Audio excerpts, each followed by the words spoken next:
Alistair, the eighth Duke of Blackwood, considered his new wife as he might consider a recent acquisition of land, a sound, practical, and entirely unexciting addition to his portfolio.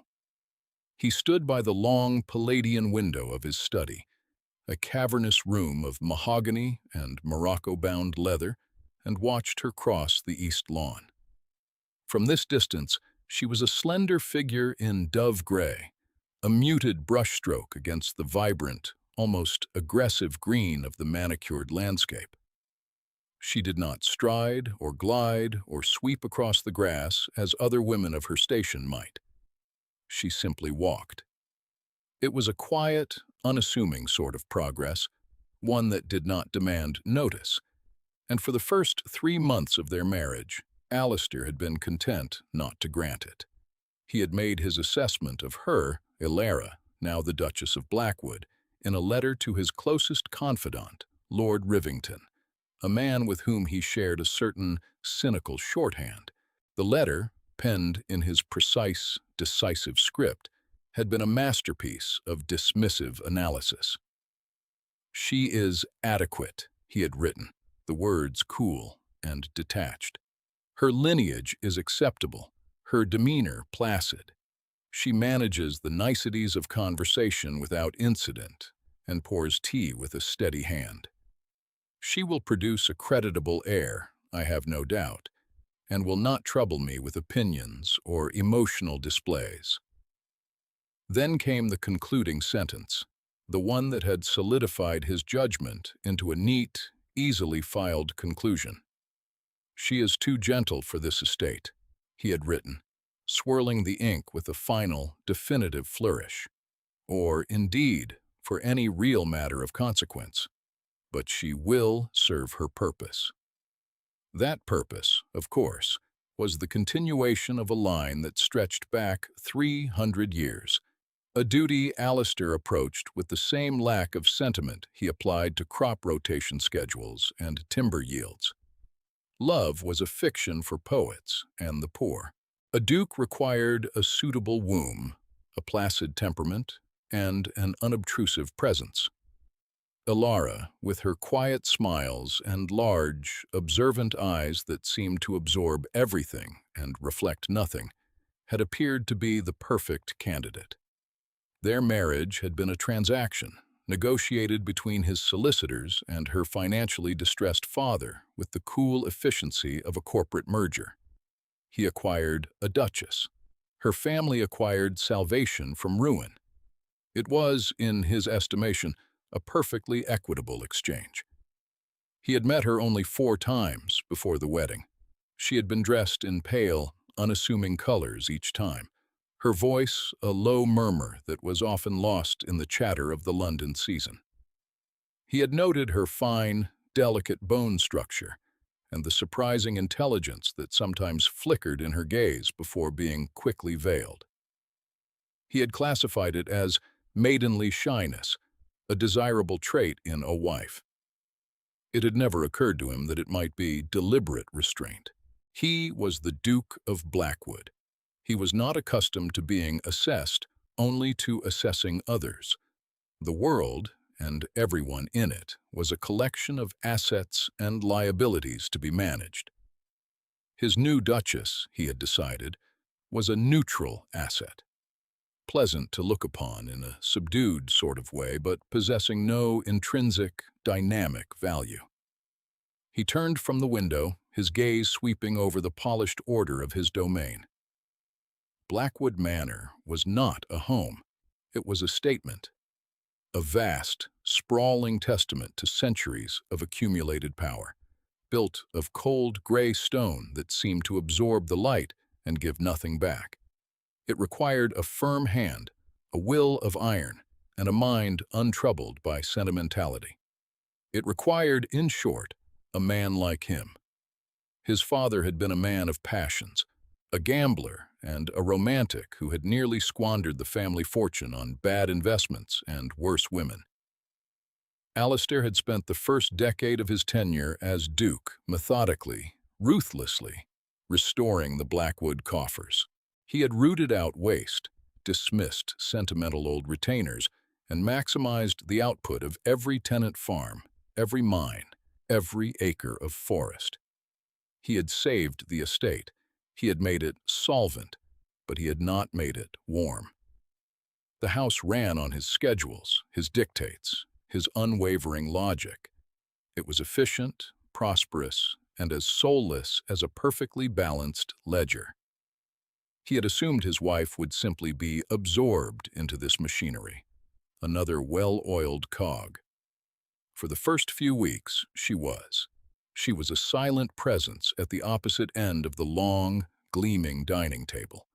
She was a still figure in the drawing room, her hands occupied with a piece of needlework he never saw progress. She was present, and she was absent. She was there, and she was not there. The first crack in his certainty appeared on a Tuesday.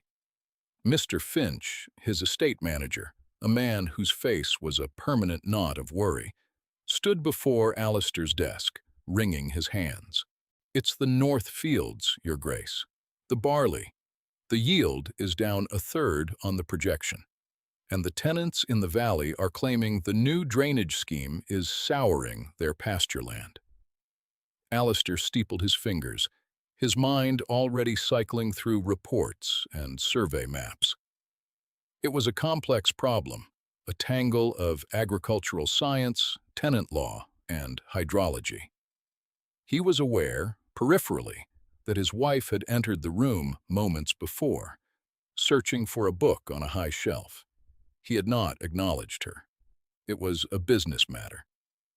"Finch, have you tested the soil pH levels post-drainage?" Alistair began, his tone sharp with impatience.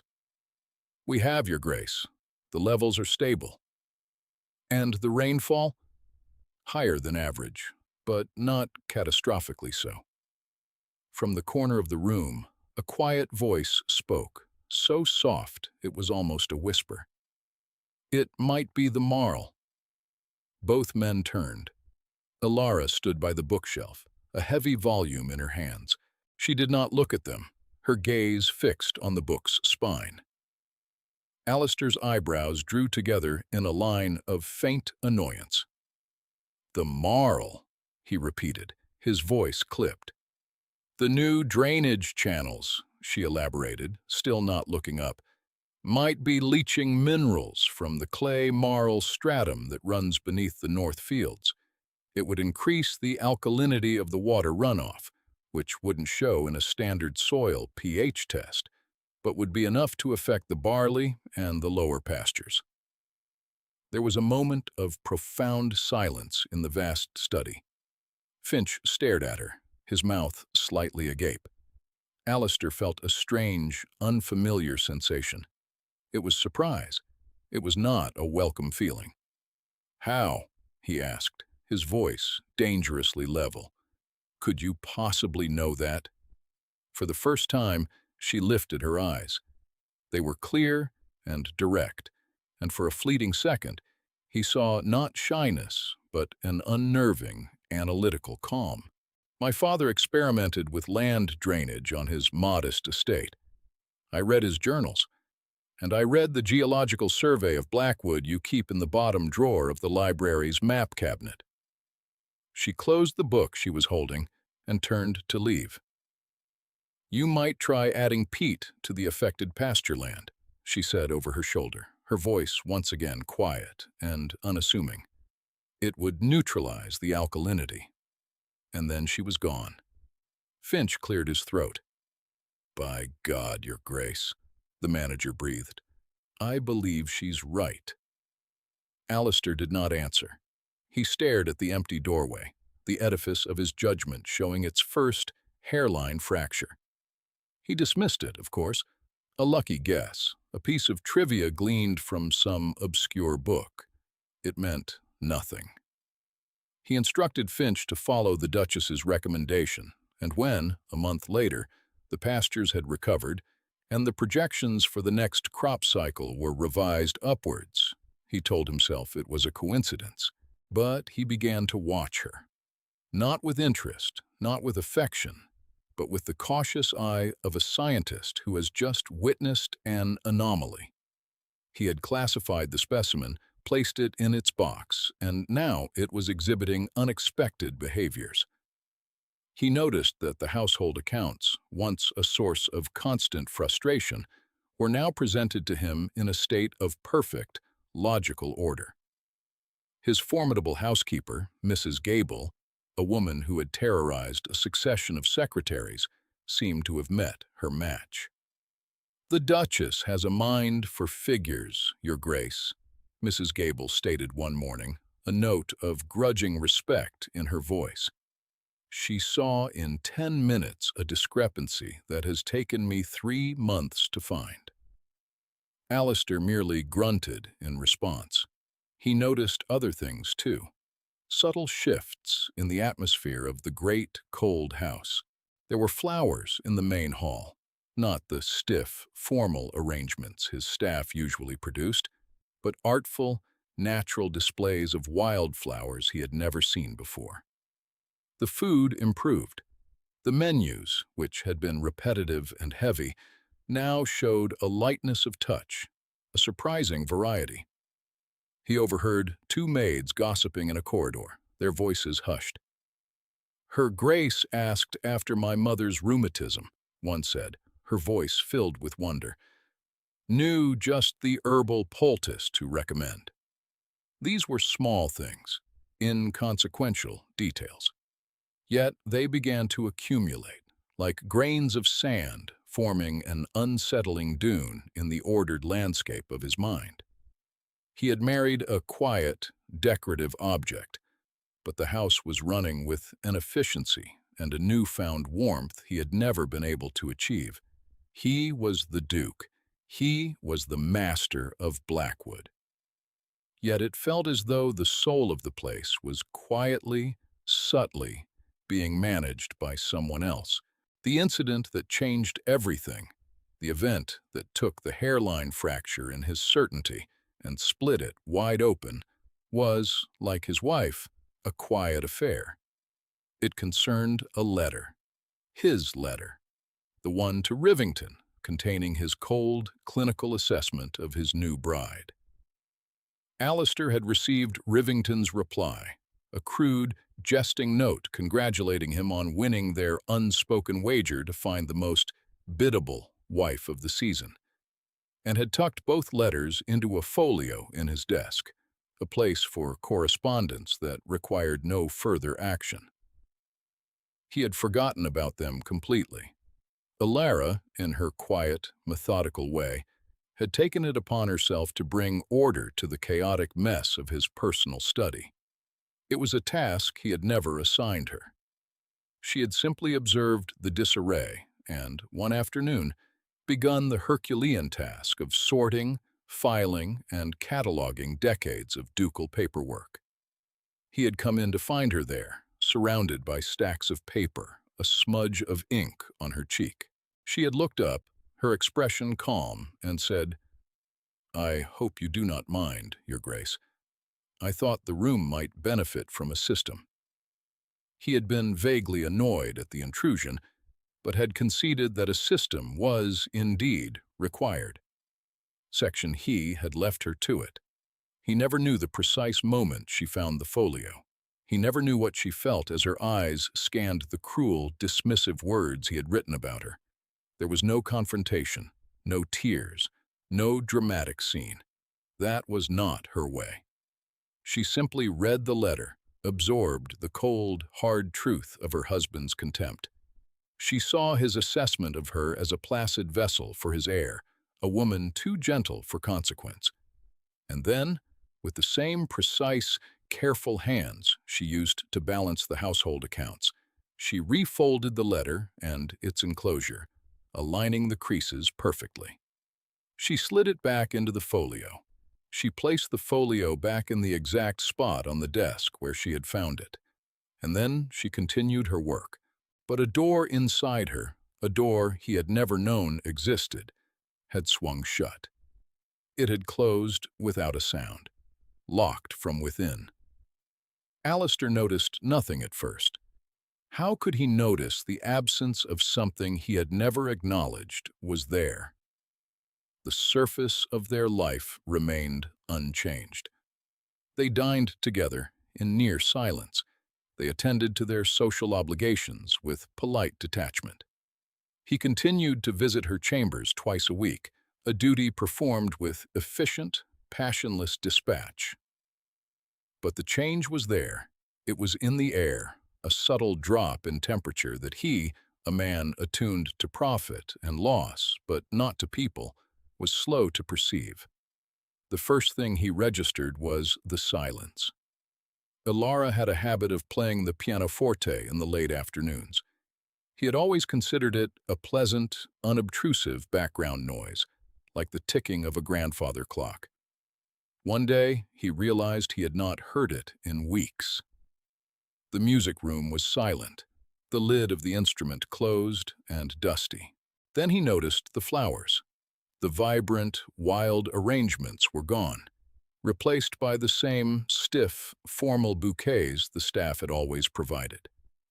The house felt colder, its corners sharper. The warmth she had been quietly weaving into the fabric of the place was gone, unraveled thread by thread. He found himself feeling irritated. The house was running perfectly. In fact, the ledgers Finch presented to him showed even greater profits. The tenants were placid, the staff efficient. The estate had never been more prosperous in its history. His duchess was performing her duties with flawless precision. She managed the household, oversaw the menus, and organized his social calendar. She did everything he had expected of a duchess. But she was no longer there. Her body was present, a graceful, silent automaton in gray silk. But Ilara, the woman with the surprisingly insightful eyes and the quiet knowledge of soil chemistry, had vanished. He began to observe her absence. He noticed the way she no longer met his gaze, her eyes always fixed on a point just over his shoulder. He noticed that her answers to his questions, once merely concise, were now clipped, containing the exact number of words required and no more. "Is the planning for the autumn ball complete?" "Yes, Your Grace." "Are you well?" "I am, thank you." He noticed the untouched food on her plate at dinner, the slight tremor in her hand as she raised a wineglass to her lips. He noticed the books she had been reading lay abandoned, their bookmarks unmoved for days. She was a ghost in her own home, a ghost who ran his estate with terrifying competence. This was the wife he had wanted, a biddable, uncomplicated woman who would not trouble him. So why did her perfect compliance feel like a declaration of war? He found himself seeking her out, a strange compulsion he could not explain. He would enter a room where she sat, and the silence would become a physical weight. She would give him a cool, polite nod of acknowledgement, and then return to her needlework, her stitches impossibly small and even. He was the Duke of Blackwood. He was accustomed to command, to being the center of any room he entered. But in her presence, he felt dismissed. He was irrelevant. The feeling was so foreign, so deeply unsettling, that it gnawed at him. The turning point, the moment of painful clarity, came from Mrs. Gable. He found the housekeeper overseeing the polishing of silver in the butler's pantry, her expression as stern and unyielding as ever. "Mrs. Gable," he said, the question sounding abrupt even to his own ears. "The Duchess, is she unwell?" The housekeeper paused, her polishing cloth held motionless over a silver tureen. She looked at him, her gaze as direct and unflinching as his own. She had known him since he was a boy in breeches. She was not afraid of him. "Her Grace is not unwell, Your Grace," she said, her voice precise. "She is occupied." "Occupied? With what? The estate is running itself." A flicker of something, Was it pity? Crossed the old woman's face. The Duchess has a fine mind for management, Mrs. Gable said, her tone neutral, but her words carrying the weight of a judgment. It is a pity so few have taken the time to notice she has a mind for anything at all. She returned to her polishing, the subject clearly closed, but her words echoed in the sudden, ringing silence of Alistair's mind. A fine mind for management. A pity so few have taken the time to notice. He walked back to his study in a daze. The house felt vast and empty around him, a mausoleum of his own making. He sat at his desk, the housekeeper's words replaying themselves. He thought about the moral. He thought about the accounts. He thought about the contented tenants and the thriving fields. He thought about the silence where music used to be. And then, with a jolt that felt like a physical blow, he thought about the letters. His hand, acting of its own accord, went to the folio. He pulled it out and opened it. There they were, Rivington's boorish scrawl and his own neat, cruel script. He read his own words, and for the first time he did not see a logical assessment. He saw the callous arrogance of a man who had never bothered to look past the surface. She is too gentle for this estate. The irony was so profound it stole his breath. She was not too gentle for the estate. She was the estate's salvation. Her gentleness was not weakness. It was a quiet, formidable strength he had been too blind, too profoundly stupid to recognize. He looked closer at the letter, and he saw it. The crease. The original folds were soft, made by his own careless hand.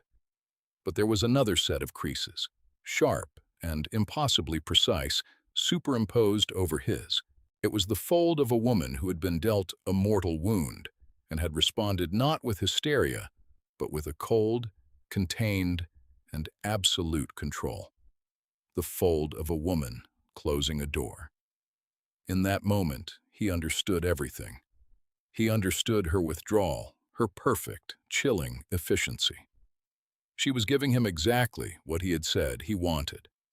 An uncomplicated duchess who would serve her purpose. She had erased herself, her personality, her spirit, and left only the function behind. It was an act of silent, devastating rebellion, and it was his fault.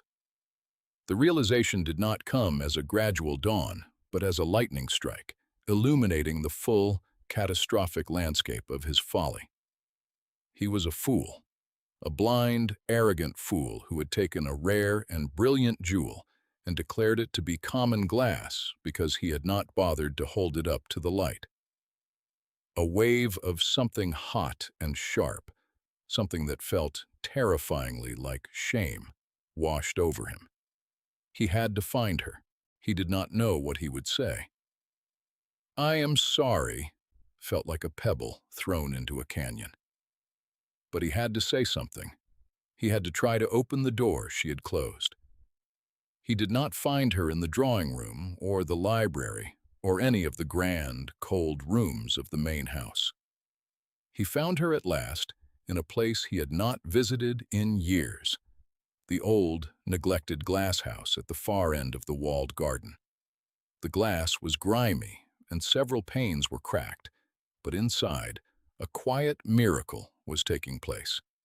Someone had been clearing away the debris, mending the broken benches, and on one of them, in a row of terracotta pots, was a collection of orchids. They were strange, delicate, otherworldly things, their blooms a riot of improbable color in the dusty light. Elara stood with her back to him, gently misting the leaves of one of the plants. She wore a simple gardening apron over her gray dress, and for the first time in months, she looked at peace. This was her sanctuary, the one place in his vast, oppressive estate where she was not the Duchess, but herself. He stepped inside, the sound of his boots on the stone floor startlingly loud. She stiffened, but did not turn. "Your Grace," she said, her voice devoid of all emotion. "Did you require something?" He stopped a few feet away from her, the letter clutched in his hand. The air was warm and humid, thick with the scent of damp earth and blooming flowers.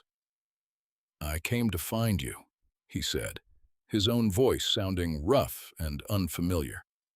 She continued her work, her movements economical and precise. "I am here." It was not an invitation. It was a statement of fact. He took a breath. He did not offer excuses. He did not plead for understanding. He simply held out the letter. "I was wrong," he said. The words were stark in the quiet glass house. She paused, the misting bottle held motionless in her hand. But she still did not turn. "I was wrong," he repeated, his voice cracking slightly on the second word. "I was a blind, arrogant fool. I wrote those words because I saw a reflection of my own expectations, and I never saw you at all." He watched the rigid line of her back, praying for some sign, some softening. There was none. "You have managed this estate, this entire household, with a skill and intelligence I could not begin to match. You have brought order and prosperity to this place. You have done everything, and I have seen nothing." He took a step closer. "I understand why you have withdrawn. I understand the silence. You had every right. I am not asking for your forgiveness because I have not earned it. I am simply stating the truth. I was wrong." For a long moment, the only sound was the drip of water from a leaf onto the stone floor. Then she spoke, her voice still quiet, but now edged with something he had never heard before. "A sliver of ice. And what do you expect this admission to achieve, Your Grace?" "I expect nothing," he said honestly. I hope. I hope that it is a start." She finally turned to face him. Her face was pale, her expression unreadable, but her eyes were no longer veiled. They were wide open, and in their depths, he saw not anger, but a profound, bottomless well of hurt. It was an agony of her own making that he had just realized he was witnessing. Seeing that look was more painful than any shouted recrimination. "You wanted a duchess who would serve her purpose," she said, her voice flat. "You have one. I believe I have fulfilled the terms of our arrangement admirably." "It was never meant to be just an arrangement," he lied, and then corrected himself immediately, the truth tasting like ash. "No, that is not true. For me, it was only ever an arrangement. That was my mistake, my failure." He looked from her pale face to the vibrant, living orchids she had been tending. "These," he said, gesturing to the flowers, "they require a great deal of knowledge, of patience, of care." "They do," she agreed, her voice tight. "I am beginning to understand," he said, his gaze meeting hers, "that a marriage does too." She held his gaze for a long moment, and he felt as if his entire life, his entire character, was being weighed and measured in that silent appraisal. Then she turned back to her orchids. "The south-facing panes will need replacing before winter if these are to survive," she said. It was not forgiveness. It was not acceptance. But it was not a dismissal either. It was a practical problem. It was a beginning. The next morning, Alistair rode for London. He did not tell Alara where he was going. Actions, he now understood, spoke a language she might be willing to hear. He found Lord Rivington at his club, holding court with a group of equally dissolute cronies. Alistair walked directly to his table. The laughter died as the other men saw the expression on the Duke of Blackwood's face. "Rivington," Alistair said, his voice low and carrying in the suddenly silent room. "Blackwood! "To what do we owe the honor?" Rivington began, a smirk on his face. Alistair drew a heavy purse from his coat and dropped it on the table. It landed with a solid, definitive thud. "This is the sum of our wager," Alistair stated. "I am paying it. Not because you won, but because the entire premise was an insult to a woman whose worth you could not comprehend in 1,000 years." Rivington's face paled. "Here now, Blackwood. It was just a bit of sport." "Our acquaintance," Alistair cut in, his voice like chips of ice, "is at an end. Should you ever speak my wife's name again, you will answer to me directly." He turned and walked out of the club, leaving a stunned silence in his wake. He had the money from the purse delivered to a charity for the support of impoverished gentlewomen, with an anonymous donation made in the name of the Duchess of Blackwood. News of the incident traveled fast, as he knew it would. When he returned to Blackwood 2 days later, he knew Ilara would have heard. He found her in the library. She said nothing of his trip to London. She simply looked up from her book and remarked, "Mrs. Gable informs me workmen will be arriving tomorrow to repair the glasshouse." "Yes," he said. "I thought it best to see to it before the first frost." A new dynamic settled between them. It was not warmth, not yet. It was a cautious, fragile truce. The wall she had built around herself remained, but he sensed, for the first time, the possibility of a gate. He began to court his own wife. It was the most difficult, most humbling campaign of his life. He did not bring her flowers or jewels. He knew instinctively that such gestures would be seen as hollow. Instead, he brought her his problems. One evening, he laid out the plans for a new coal mine on the western edge of the estate. "Finch is concerned about the water table," he said, pushing a map across the table toward her. "I would be interested in your opinion." She looked at him, her expression guarded. Then, slowly, she reached for the map. For an hour, they spoke of geology and engineering. He saw again the sharp, analytical mind he had once dismissed. He listened, truly listened, as she pointed out a flaw in the surveyor's report he had missed completely. At the end of the evening, as she gathered the papers, she paused. "Thank you," she said softly. "For what?" he asked, surprised. "For asking." He started spending his afternoons in the glasshouse. He did not offer clumsy assistance. He just sat on a stool in the corner and watched her work. He learned the names of the orchids. He learned about their origins in exotic, faraway lands. He learned that the quiet, unassuming woman he had married possessed a deep and passionate knowledge of botany. He learned that her gentleness was the focused, careful touch of a cultivator, not the meekness of a mouse. One day, she handed him a small pair of shears. "The dead leaves on the phalaenopsis," she said, pointing. "Cut them at the base." His large, clumsy hands felt alien handling the delicate instrument. But he did as he was told, his heart pounding with a strange, unfamiliar hope.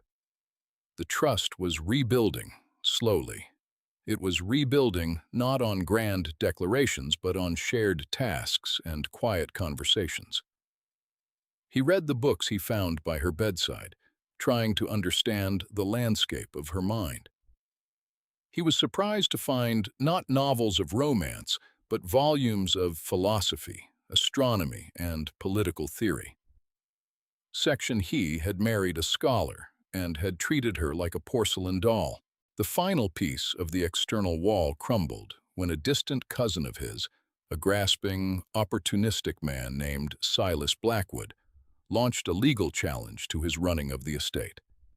The charge was mismanagement, citing falling profits in the years before Alistair's marriage. It was a spurious claim, but a troublesome one. requiring a mountain of paperwork to refute. Alistair was prepared for a long, ugly battle with the solicitors. He was not prepared for Alara to walk into his study one morning carrying a single, slender ledger. "This should be sufficient," she said, placing it on his desk. He opened it. Inside, in her neat, precise hand, was a complete, cross-referenced analysis of the estate's finances for the past 5 years. She had tracked every expenditure, every source of income. She had documented the reasons for the prior losses, his father's lingering debts, a series of bad harvests, and then demonstrated, with irrefutable clarity, the systematic improvements that had led to the current state of prosperity. She had done it all, he realized, in her first few months at Blackwood. She had seen the vulnerabilities of his position before he had, and she had quietly, methodically, built him a fortress of facts. His solicitor, a dry, unemotional man, actually gaped at the ledger. "My Lord Duke," he said, his voice hushed with awe, "this is not an account book. This is a weapon."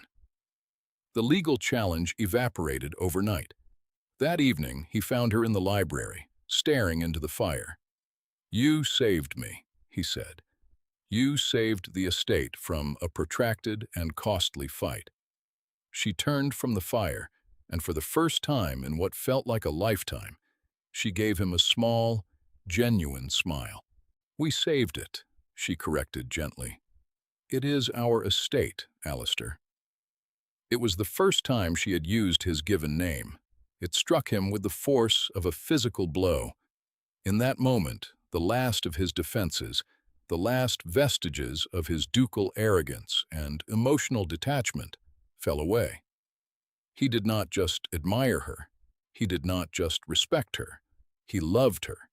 He loved her intelligence, her quiet strength, her resilience. He loved the woman who could calculate crop yields and cultivate rare orchids. He loved the woman he had almost broken, the woman who had somehow, impossibly, chosen to help him rebuild. He crossed the room and took her hands. They were cool in his. "Alara," he said, his voice thick with an emotion he no longer tried to hide. "I have been a fool, but I swear to you, I will spend the rest of my life trying to be the man you deserve." She looked into his eyes, and he saw the last of the ice in her own finally melt, revealing the warmth he had so carelessly thrown away and had so painstakingly tried to win back. "I believe you will," she whispered. A year later, the great house of Blackwood was no longer cold. It was filled with the sound of music from the pianoforte, the scent of flowers from the gardens, and soon the cries of a newborn heir. Alistair sat in the library, reading aloud to his wife from a book of poetry. Her head rested against his shoulder, and his arm was wrapped protectively around her, his hand resting on the gentle swell of her stomach. The glass house was now a marvel, its panes gleaming, its interior a lush paradise of thriving, exotic blooms. It had become their place, a symbol of the fragile, beautiful thing they had cultivated together in the most unlikely of soils. He paused in his reading and looked at her, at the quiet contentment on her face. He remembered his own arrogant words from so long ago, the words written in a letter by a man he no longer recognized. "She is too gentle for this estate." He knew now how wrong he had been. Her gentleness was not frailty. It was the deepest, most profound kind of strength. It was the strength to see what was broken and mend it, the strength to endure a wound and choose to heal, the strength to take a cold, barren place and a cold, barren man and make them bloom. The estate had not needed another master with a will of iron. It had needed her care, and so had he. He leaned down and pressed a kiss to her temple. "I love you, Ilara, he murmured against her skin. She smiled, a slow, radiant smile that lit up her entire face. I know, she said. I have been noticing. If you made it to the end of this story, thank you for listening. Tell me in the comments, if you were Ilara, what one condition would you have added for Alistair to prove his change of heart? Your creativity is always the best part of these stories. If you enjoyed your time here, please consider liking this video and subscribing for more tales of love, loss, and the quiet revolutions of the human heart. Our next story waits patiently. In it, you will find a disgraced cartographer, a mysterious widow, and a map that leads not to treasure, but to a dangerous and long-buried truth. They arrive here whenever they are ready.